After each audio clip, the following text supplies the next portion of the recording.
أعوذ بالله من الشيطان الرجيم. لقد سمع الله قول الذين قالوا إن الله فقير ونحن أغنياء سنكتب ما قالوا وقتلهم الأنبياء بغير حق ونقول ذوقوا عذاب الحريق ذلك بما قدمت أيديكم وأن الله ليس بظلام للعبيد. الذين قالوا إن الله عهد إلينا ألا نؤمن لرسول حتى يأتينا بقربان تأكله النار قل قد جاءكم رسل من قبلي بالبينات وبالذي قلتم فلم قتلتموهم إن كنتم صادقين فإن كذبوك فقد كذب رسل من قبلك جاءوا بالبينات والزبر والكتاب المبين. كل نفس ذائقة الموت وإنما توفون أجوركم يوم القيامة فمن زحزح عن النار وأدخل الجنة فقد فاز وما الحياة الدنيا إلا متاع الغرور. صدق الله العظيم.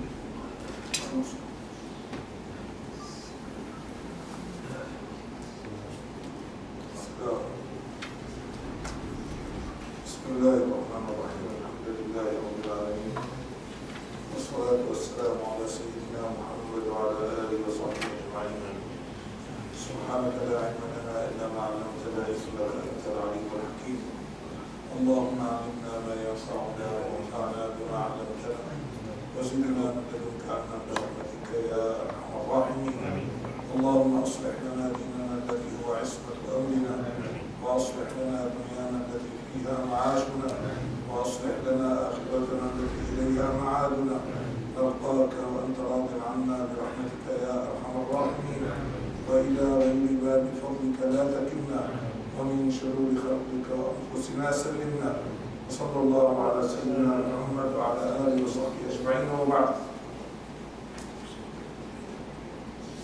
في كتاب الفضائل وفي فضل الأمة المسلمة نتابع الأحاديث في ذلك. فعن أبي موسى رضي الله تعالى عنه عن النبي صلى الله عليه وسلم قال: مثل المسلمين واليهود والنصارى كمثل رجل استأجر قوما يعملون له عملا إلى الليل فعملوا إلى نصف النهار فقالوا لا حاجة لنا إلى أجرك فاستأجر آخرين فقال أكملوا بقية يومكم ولكم الذي شرطت لهؤلاء فعملوا حتى إذا كان حين صلاة العصر قالوا لك ما عملنا فاستأجر قوما فعملوا بقية يومهم حتى غابت الشمس واستكملوا أجر الفريقين.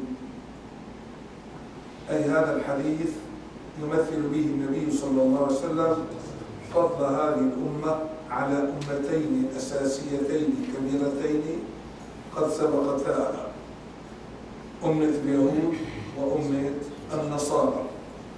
أراد الله عز وجل بفضله ومنته أن يدخر الخير لهذه الأمة بعد أن ضيعته الأمم التي قبلها، وقد جاءها شرف عظيم بأن تكون مستمرة وخير أمة أخرجت في زمانها.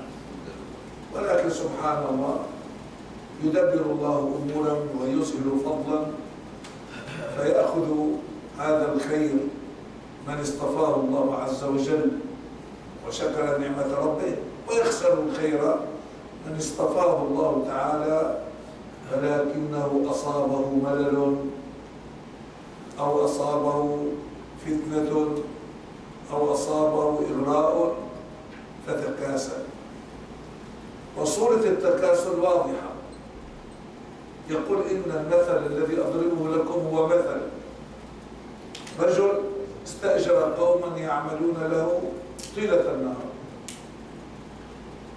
وأعطاهم الأجر وبوأهم مكانة الفعل وصاروا أهل قدرة على هذا الفعل لنيل هذا الأجر الموعود، ولكن عملوا فأصابهم الملل ولم يستكملوا بقية النهار، أي لم يوفوا بالعهود. وإذا لم يوفوا بالعهود فلا مجال لأن يناقشوا بالأجر والمثوبة، فتنازلوا عن أجرتهم وانصرفوا لكسلهم. فجاءوا ناس بعد أن بحث الرجل عن قوم يكملون العمل، فجاءوا ناس وقال إن هذا العمل قد تمم بجزئيته فأتموه بكليته وأخذوا أجر من عمل قبلكم وأجر عملكم. كمان فرصة، وهي فرصة جيدة فيها نوع من التوفير للطاقة، وليس هناك من طول نهار ولكنها بقية من النهار. فعملوا فأصابهم الكلل وأصابهم الملل، فإذا بهم ينصرفون ويتركون الأجرة الموعودة. أين ذهبوا؟ إلى الضياع. أين ذهبوا؟ لحقوا بالأوائل ممن تشردوا في هذه الحياة. أين ذهبوا؟ ذهبوا إلى الوهم وضيعوا الأجر والمثوبة. فمن ترك هذا العمل وترك هذا الأجر فلا مجال أن يجد خيرا من ذلك إلا نوما أو كسلا أو ضياعا أو تشتتا، ولا يمكن أن يثق به بعد ذلك أحد. وإذا سمعت سيرته بأنه يترك العمل في منتصفه فلا يمكن لأحد من الناس أن يستأجره لمثل هذا العمل. فإذا تسوء سمعتهم ويندثر خبرهم ولا يستطيعون ربما العودة إلى أن يؤسسوا منهجهم من جديد في الأرض. قال بقي شيء من النهار فاستأجر قوما وقال اعملوا وأتموا هذا العمل وخذوا أجرتكم موفاة كاملة غير منقوصة. ولم يبق من العمل إلا قليل، فانكبوا على العمل وأخذوا الأجر والمثوبة وصاروا خير شركة وخير عمال وخير أمة، وفازوا بالفوز العظيم بإتمام عمل لا يوجد له مثيل ولا يمكن أن يكون له بديل.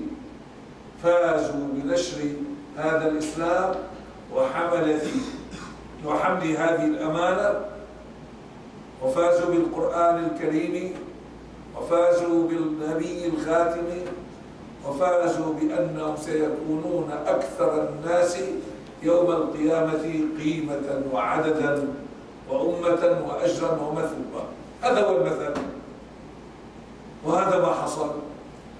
فالله شرف بني إسرائيل بالرسالة وأنزل إليهم التوراة فيها نور وحكمة، وسلمهم مقاليد الأمر ليكونوا خير العالمين في زمانهم، ولكي يحملوا هذه الأمانة ولكي يتشرفوا بهذا الشأن العظيم في قضية صلتهم بالله وإقامة الحق في الأرض.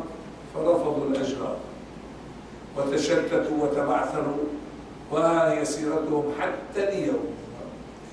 لا يمكنهم أن يقوموا كرة أخرى، وإذا قاموا فلا بد إلا أن يرتكسوا، ولا بد إلا أن يشتتوا بضربة الأقوياء من أهل الجبروت في الأرض، ولا بد إلا أن يشتتوا بيد الإسلام الذين ستكون لهم الموقع معهم في آخر الزمان. هذا شأنهم.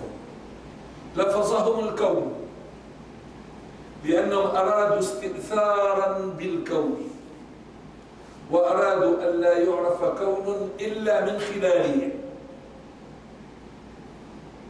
ولا يعرف قوم إلا بالتبعية له،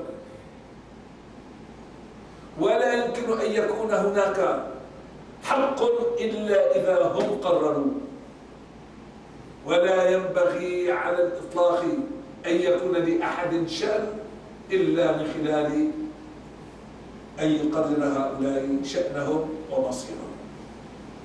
وهذا هو الخطأ الكبير في تبديل رسالات الله عز وجل وتبديل نعمة الله عز وجل كفرا.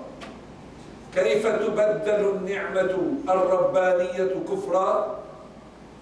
أن نحجم سعتها، وأن نحتكر خيرها، وأن نقلص نشرها من خلال حب ذواتنا أكثر منها، ومن خلال تفضيل عنصريتنا عليها، ومن خلال استحواذ الخيرية في دائرة الذات بدل نشرها بين العباد وفي الأكوان. هذا هو الخطأ الأكبر الذي لا زالت البشرية ترتكبه، سواء كانت من ملة اليهودية أو من ملة النصرانية المحرفة أو من الإلحادية المادية أو الإلحادية العلمانية. الجميع يرتكبون الخطأ نفسه، والخطأ هو الاحتواز الكوني في إطار التقوقع الذاتي، وفي رؤية الواجب من خلال ما ينبغي أن يفعله الآخرون باتجاه النقطة التي يرتكز إليها هؤلاء. فهم يرون أن العالم جميعا يجب أن يتحرك لأداء ضريبة وجود هؤلاء المحتكرين للقيم وللمبادئ وللقوميات وللعنصريات وللماديات وللدساتير وللقوانين. فكل العوالم اليوم تريد أن ترى الكون ساحة لتلبية رغباتها، وتريد أن ترى البشرية جميعا مجالا لإنفاق ثرواتها وإنتاجها وتحقيق مكاسبها.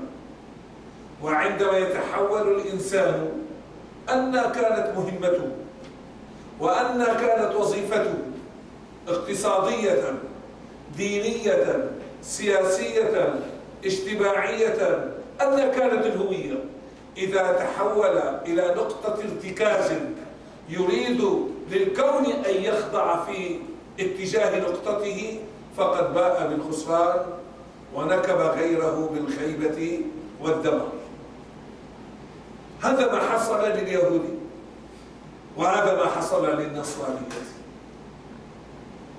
والنصرانية أخذت خطها الروماني فترومت وصارت لها صبغتها الرومانية، غطرسة، تحكما في الخلق، إبرازا للقوة، تمجيدا للاستهلاك والغنائم على قدر ما يمكن أن تبسط بيد قوتها شأنها على الآخرين. واليهودية كما تعلمون ضمرت في حب الذات وتمجيد الذات على أنها خير خلق الله في العالمين، وأنها شعب الله المختار، فتقوقعت في ذاتها، فإذا بها لا ترى في الآخرين إلا أغناما، ولا تبث على الآخرين إلا كراهية وحقدا، فهم عبيد. إذن هؤلاء يرون البشرية والأكوان مستخدمة لذواتهم، وهؤلاء في الرومانية التي دخلت فيها النصرانية فترومت وصارت بكل مبادئها الإنسانية تمثل بطرسة الرومان، وتريد أن يكون الجميع يمثلون الاستهلاك لعظمتها والغنيمة لإرادتها. إذن هذا هو الخطأ الكبير الذي يذكره النبي صلى الله عليه وسلم، بأن هؤلاء عندما كانوا يعملون للآخر ويأخذون أجرتهم لم يستطيعوا أن يتابعوا المسيرة، لأنهم يريدون أن يستنزفوا الآخر استنزافا بدون عمل، وأن يستنزفوا ما لدى الآخرين بدون أن يكون لهم استمرارية في عملية البناء. تركوا الجدار وانصرفوا، وتركوا الجدار الآخرون أيضا وانصرفوا، وجاء دور الإسلام والمسلمين. فالحظ الأكبر سيكون لمن صدق في إيمانه وإسلامه وانطلق من هذا الإيمان ليعمل بما أمر الله عز وجل به وينال ذلك الأجر الذي وعده الله سبحانه وتعالى إياه. ففضل هذه الأمة أنها عملت والحمد لله، فأتم الله عليها الرسالة وأكمل لها الأمر وأتم لها النعمة، وقاد بركبها الإنسانية إلى المكارم، ونشر بفضلها العلم الذي ينشر التسبيح في الكون وينشر الخشوع في النفوس. فإذا بالعلم الذي أمسك به هؤلاء يولد لنا نماذج الإبداع والنظر في الكون والعودة إلى محراب التسبيح بين يدي الرب. أي لم يذهبوا من بعد أبحاثهم لقياس قوتهم تجاه غيرهم، ولم يأخذوا درب بحثهم من أجل أن يحصلوا سطوتهم فوق رؤوس الآخرين، لا، إنما كانوا يتبتلون في نظرهم إلى أنفسهم وإلى الآفاق وإلى الأكوان، ثم يعودون إلى تسبيحهم للعظيم الخلاق الرحيم الرحمن. فإذا بالعالم جميعا لا يرى من هؤلاء إلا خيرا،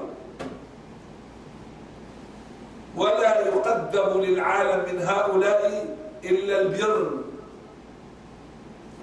ولم يعرف أحد من البشر فاتحا ينصف الناس كمثل هذا المسلم الذي ذهب إلى الهند وإلى السند وإلى إندونيسيا وإلى الغرب وإلى المشرق، فإذا به يستقبل لا من خلال القادة، لا من خلال أنه يرى القادة الفاتحين بسيوفهم، ولكن من خلال ما يرى من مواكب العلماء التي تدخل إلى تلك البلاد بالخير والمحبة والعلم.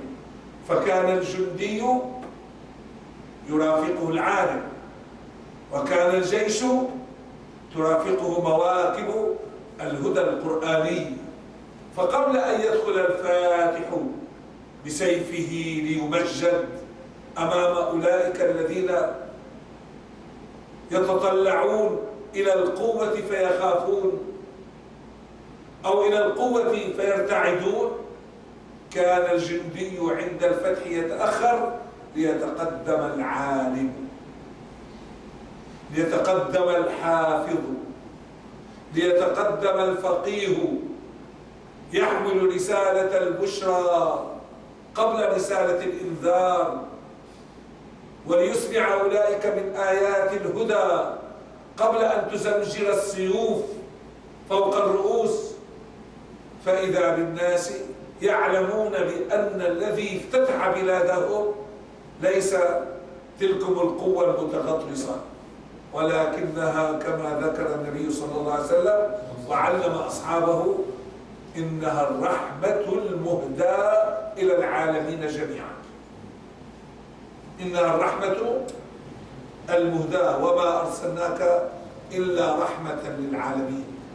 وهل يتصور واحد منا بأن قائدا فاتحا مجاهدا قد علم هذه الآية وفهم مدلولها، وها هو الآن يمثل رسالة الإسلام عندما يفتتح بلدا، هل يمكن أن يتصور واحد منا بأنه ينسى ما تؤثر في نفس هذه الآية وما تمدحه هذه الآية من المعاني أثناء فتحه؟ لا والله، ما من فاتح مسلم إلا وكان يذكر عند فتحه لأي بلد صورة النبي عليه الصلاة والسلام عندما فتح مكة.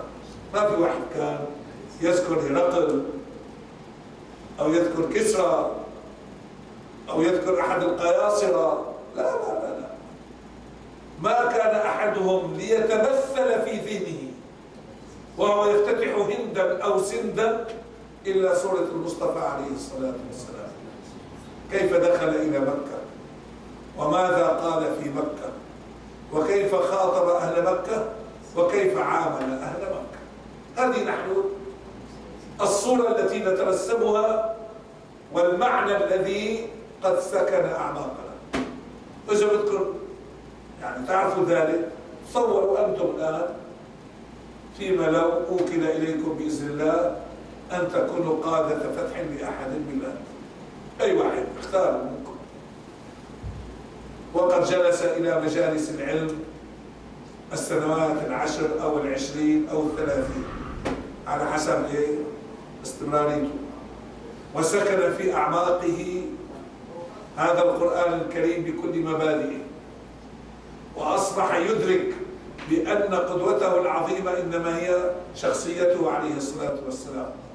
طيب، وأتيح له أن يكون فاتحا، صدقوا لأنه لن يخطر على باله إلا صورة الحبيب المصطفى صلى الله عليه وسلم أبدا، لأن الله قد ثبت هذه القدوة في أعماق قلوب المؤمنين وركزها دائما في أذهانهم وهم يفكرون وهم يطبقون وهم يسيرون. وهكذا كان الصحابة الكرام ومن بعدهم، هكذا كان سيدنا أبو أيوب الأنصاري عندما ذهب ليفتتح العوالم. لا يمكن أن يخطر على باله إلا هذا المعنى القرآني العظيم، وما أرسلناك إلا رحمة للعالمين، أو يردد قوله عليه الصلاة والسلام إنما أنا رحمة مهداة، أو يسمع وصيته يسرا ولا تعسرا، بشرا ولا تنفرا، أو يسمع توصياته في أدب فتحه ألا يقطع شجرة وألا يهدم كنيسة وألا يقهر إنسانا على ملة وألا يكره إنسانا على دين وألا يمس مقدسا من الصوامع والبيع، وأن يدخل إلى الناس من أجل أن ينشر خيرا أو علما وأن يكون مشعل هداية إلى الله تعالى. فإذا بالعالم أجمع يسمع، لأنه ما عرف التاريخ أعظم ولا أكرم ولا أرحم فاتحا من المسلمين على الإطلاق. وهم حتى اليوم يكتبون ويسجلون في وثائقهم في متاحفهم وفي تراثهم وفي كنائسهم وفي بيعهم سيرة أولئك الذين افتتحوا فأنصفوا والذين تقدموا فرحموا، وأنه ما من كنيسة إلا وبقيت تحفل بما تحفل دون أن تمس ودون أن يقهر إنسان على دين غير دينه. فإذا بالأقباط في مصر والنصارى في القدس وفي كل العالم يعيشون حتى اليوم في هذا الظل العظيم الذي لم يسمح لجندي أن يكسر صليبا،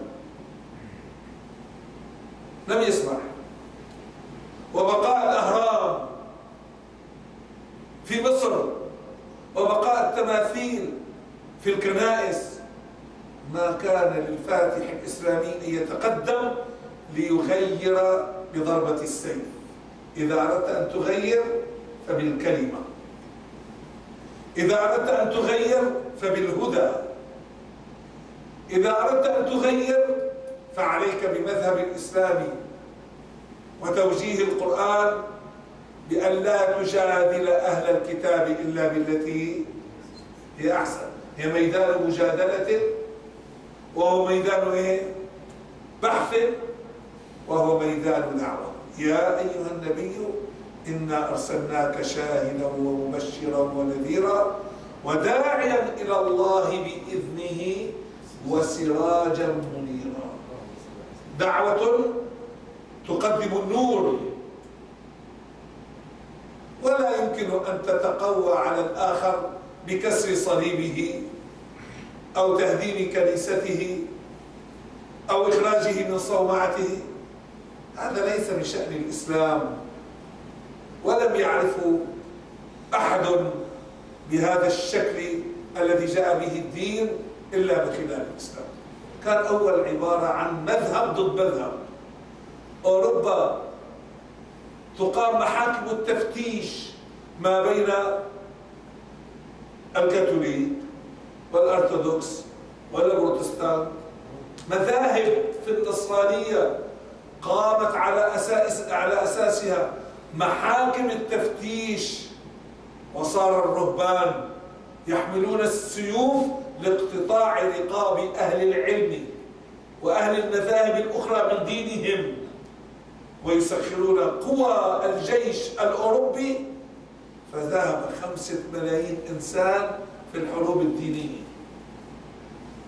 والذين ذهبوا من بلاد أوروبا إلى أمريكا، يعني زوجات إيرلندي، إيطالي، فرنسي، إنجليزي، أن كانت ملته من أوروبا في أمريكا، فهؤلاء هم الذين هربوا بدينهم من ذلك الطغيان الكنسي عليهم إلى تلكم البلاد. هذول اللي يسمون الحجيج عندهم، الذين جاءوا هاربين بدينهم من سطوة الكنيسة. لذلك عندما عمل اليهود فتركوا العمل، وجاء النصارى فلم يستطيعوا إتمام العمل، يقول النبي عليه الصلاة والسلام: فعملتم حتى غابت الشمس يومكم واستكملتم أجركم. هذه صورة من الصور التي يبين النبي صلى الله عليه وسلم فيها فضل هذه الأمة التي أراد الله عز وجل أن يصطفيها لختام الرسالات ولختام العالمين. ولكن كما بدأ القرآن بالحمد لله رب العالمين يا أيها الناس، كذلك ختم القرآن الكريم بقوله سبحانه وتعالى: قل أعوذ برب الناس. هكذا افتتحت الرسالة: يا أيها الناس إني رسول الله إليكم جميعا. وختمت الرسالة أيضا ليعلم المؤمنون بعد تمام إيمانهم وبعد استكمال رسالة عقيدتهم أن عقيدتهم يجب أن تبقى ممثلة للخير العام لجميع الخلائق ولجميع الناس، فلا استحواذ كما فعل اليهود، ولا خيرية تشدنا إلى عصبية كما فعل اليهود، ولا ضلالة عن الرسالة كما فعلت النصارى، وإنما هي رسالة تعطي وتتوسع وتخرج من الضيق إلى السعة، ومن قومية مخصوصة في العرب إلى ساحة عامة رحمانية في الكون.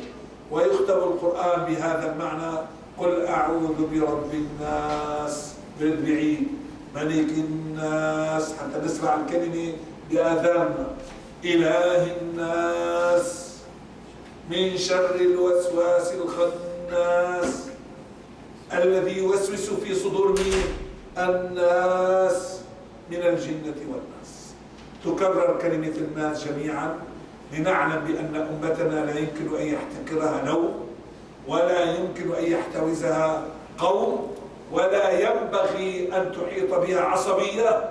إنها تكسر العصبيات وتكسر هذه الأنواع لتضم في جناحيها العالم كله، وتضم في جناحيها الناس أجمعين، وأن تعلن لهم الرحمة، سواء وهي تجلس أو وهي تقوم، وهي تدفع أو وهي تحارب.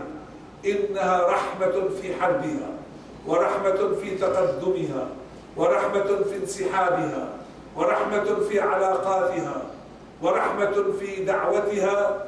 لا تمس أحدا من العالمين بإكراه في ذوقه، ولا بإكراه في قوله، ولا بإكراه في عقيدته، وإنما تحفظ للعالمين ثقافاتهم وتحفظ لهم أديانهم، ولكن تكون بينهم نورا وكلمة حكمة وجدال بالحكمة ونصح بالحكمة ومحبة حكيمة لا يمكن أن تلوح لتقدمها بسيف، ولا يمكن أن تقدم محبتها بقوة وغطرسة، وإنما تقدم محبتها بكرم وعفو وحلم وتسامح. النبي صلى الله عليه وسلم مثل كل ذلك بأروع مواقفه. ومن أراد أن يعرف رحمة الإسلام فلينظر إلى نبي الرحمة صلى الله عليه وسلم الذي لم تخرجه ملحمة من رحمة، ولم تذهب رحمته بأن يكون من أهل الملحمة، فهم أشداء في موقف الشدة، وهم طيبون في موقف الطيب، وهم معطاؤون في كل موقف. إذا رأيت شدتهم فإنك يمكن أن تجمل الإنسانية بذكرها، وأن تعطل الوجود بحكمتها. وإذا رأيت تواضعهم رأيت الرفعة والكرامة. نسأل الله عز وجل أن يجعلنا من هذه الأمة الممجدة بنص القرآن المحمودة على لسان النبي عليه الصلاة والسلام، التي تعمل طيلة وقتها دون أن تنسحب كما انسحب اليهود والنصارى، والتي تكمل المشروع دون أن تتركه كما تركته اليهود والنصارى. وفي هذا مثل رائع من أجل المتابعة حتى التمام. وعيب على كل مسلم إذا بدأ مشروع خير أن ينسحب منه لكسل أو أن ينسحب منه لملل، فإنه رجل مهمة، والمهمة هي التتمة وليست الكثرة وليست العدد وليس الكم، وإنما يحب الله من أحدكم إذا عمل عملا أن يتقنه، وإذا عمل عملا أن يتممه. نسأل الله الكرامة والخير، إنه على ما يشاء قدير، والحمد لله رب العالمين.